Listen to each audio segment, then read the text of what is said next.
Sou Priscila Guiar Peixoto, acadêmica do curso em Licenciatura em Artes Visuais pela Universidade Federal do Maranhão. Meu polo é UFMANEAD de Imperatriz Maranhão. Estou no terceiro período, estudando História da Arte 2 e vou falar um pouco mais sobre o romantismo. O romantismo, ele designa uma maneira de se comportar e de agir interpretando a realidade. O comportamento romântico, ele caracteriza pelo sonho, por uma atitude emotiva diante das coisas. Esse comportamento, ele pode ocorrer em qualquer tempo da história. O termo romântico passou depois a ser adotado no movimento artístico filosófico, que seguiu as ideias políticas do século e das luzes, liberdade de expressão, afirmação e os direitos dos indivíduos. Também as ideias do movimento alemão chamado Sturm und Drang, que tinha como principais os elementos que é o sentimento e a natureza.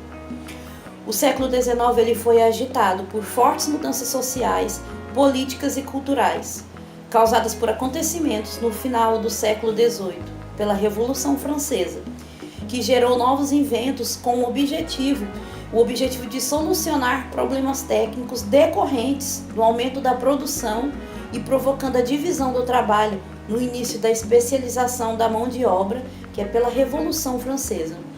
Lutava também por sociedades mais harmônicas, em que os direitos individuais eles fossem respeitados, na expectativa da declaração dos direitos do homem e do cidadão. Do mesmo modo, a atividade artística ela tornou-se mais complexa.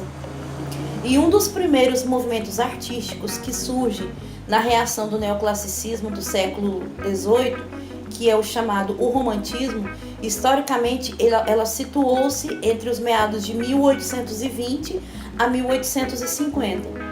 E os artistas românticos eles procuraram a libertar convenções acadêmicas a favor de livre expressão da personalidade do artista. O termo romântico ele foi empregue pela primeira vez na Inglaterra, definindo o tema das novelas pastoris de cavalaria que existiam nessa época. O romântico ele significa pitoresco.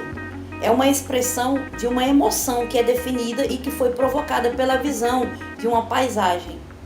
O romantismo no Brasil, ele teve raízes nas primeiras décadas do século XIX, com o aparecimento de vários naturalistas estrangeiros, que vinham em busca de terras ainda mais para explorar.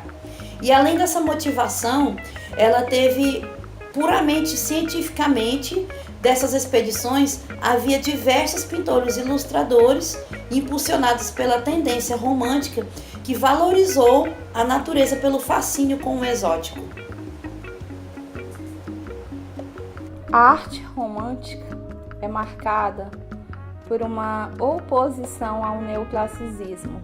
Os artistas desse período tentavam buscar, na Idade Média, as suas referências em relação a padrões e tentam seguir os padrões da tendência gótica e da tendência românica.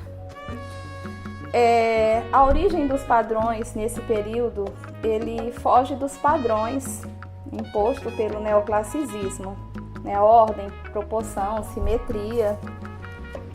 E o que passa a contar são as formas, curvas, efeito de luz. Os artistas desse período são conhecidos por buscarem na natureza as suas inspirações. A pintura paisagística já havia se desenvolvido no século XVIII, mas vai ser com a tendência romântica que ela vai ganhar mais destaque. Turner é um dos artistas que nesse período os seus temas preferidos são sempre retratados com elementos da natureza e a harmonia com as invenções, como os barcos, as construções e a luz tem maior destaque nas suas obras. Ele é citado, inclusive, como precursor, o inspirador da tendência do impressionismo. A maioria das suas produções tem a ver com a agitação dos elementos da natureza, chuva, vento, tempestades. Também é desse período que a gente vai ter como destaque também um pintor chamado John Constable. A produção desse artista, diferente da do Turner, ela é mais serena, né? Os elementos são mais cotidianos, a sua infância, o seu dia a dia, os temas moinho de vento, barcaça. E esse artista ele é considerado como o precursor da tendência paisagística. É um dos primeiros artistas que retrata os elementos da natureza.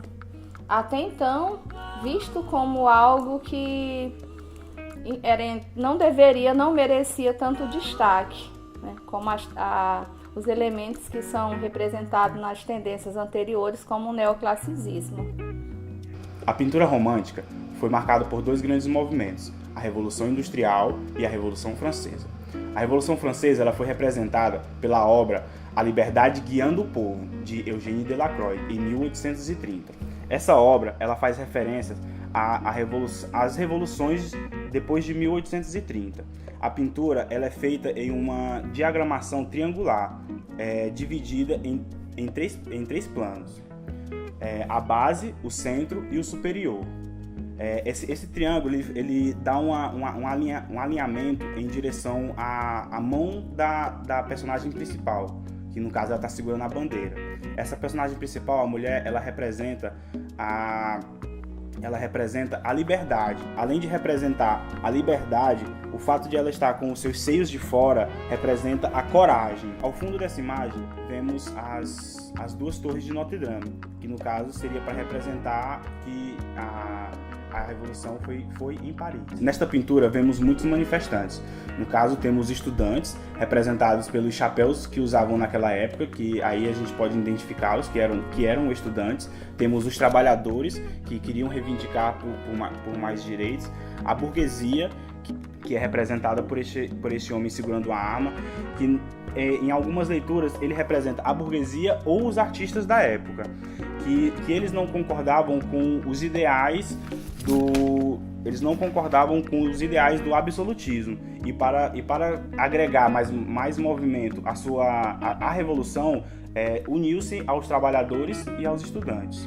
No plano central, a gente pode perceber um cidadão pobre saindo da pilha de mortos, saudando a liberdade, que enfim chega, que era esperada. Ele representa também os outros movimentos, as outras revoluções que já aconteceram, que já tiveram muitos mortos. Ao lado esquerdo da mulher, vemos uma criança, que simboliza o futuro, mas o fato de ela estar armada simboliza um futuro não ingênuo, como era antigamente, que agora eles têm outros ideais e estão lutando por isso.